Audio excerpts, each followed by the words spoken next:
What are the best arts for MMA?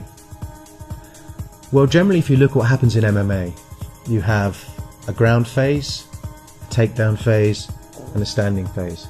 So can we look at the different arts and see how they carry through to that? Yes, absolutely. So what do we need? We need a standing art. What's the best standing art for MMA? Well, Western boxing is very good, but then it doesn't take into account kicking with the legs. Okay, so what about K1? We've got kicking with the legs there as well, brilliant. But surely in MMA, in pro rules, at least you're allowed to use elbows and knees. Okay, Muay Thai. Muay Thai would be the art that is probably most practical for MMA when it comes to the standing side. Okay, takedowns. We need a takedown art. There are takedowns in BJJ, but it'd be nicer to have an art that actually focuses a lot more on that element of the game. Judo? That's a tricky one. Despite the Ronda Rouseys of this world, Judo takedowns can get you into trouble in MMA. Why? Because a lot of the throws, Seoinage, Taitoshi, they involve you turning your back to your opponent. And if your opponent reads that or knows that you have Judo background, they're going to drop their base, they're going to take your back, and they're going to work a choke. Also, Judo players a lot of the time have a tendency to go head control.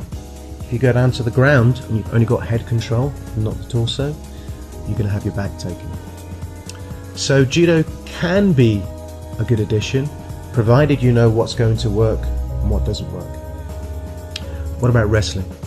For a takedown art, wrestling is probably the most practical for MMA. You see the wrestlers and their double legs fast, their single legs.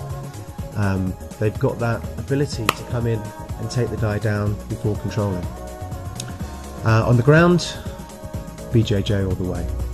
There's going to be different styles of BJJ, and certainly if you come from a purely sportive school where they're training purely with the gi, that will give you a good solid foundation.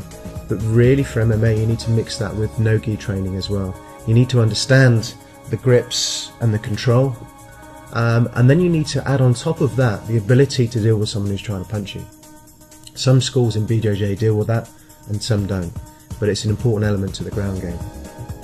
So I would say best three arts for MMA: BJJ, wrestling, Muay Thai. The days are far gone where guys went into MMA with a single art.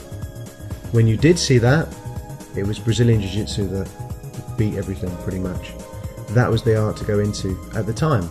But nowadays guys are rounded, and if you go in purely with Gracie Jiu-Jitsu, Brazilian Jiu-Jitsu nowadays, the other guy's going to have some takedown defense, he's going to be able to stay standing, and you're going to have trouble dealing with his strikes. So it's really good to be rounded. Have a core art, certainly, to work from, but it's really good to be rounded.